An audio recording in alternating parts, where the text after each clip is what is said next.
জান্নাতের আলা মাকাম দান করে। বলি আমি যারা বেঁচে আছেন প্রত্যেকের হায়াতের প্রতি আল্লাহ বারাকাত দান করে। মরহুম মুজিবুর হোসেন এবং মরহুম রফিকা বানুর মাগফিরাতের জন্য দোয়া করেছি। মসজিদে একসাথে দাঁড়িয়ে করে তাদের জীবন আল্লাহ মাফ করে দেন। বিশ্বত শাস্ত্রীয় পরিস্থিতি নাটক করার আস্থা বলতে প্রথম পরিবারের থেকে আপনাদের সকলের দোয়া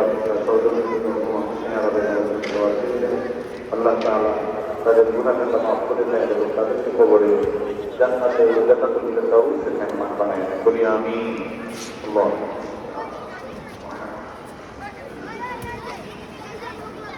আলহামদুলিল্লাহি রাব্বিল আলামিন والعاقبة للمتقين والصلاة والسلام على أشرف الأنبياء والمرسلين وآله وأصحابه أجمعين.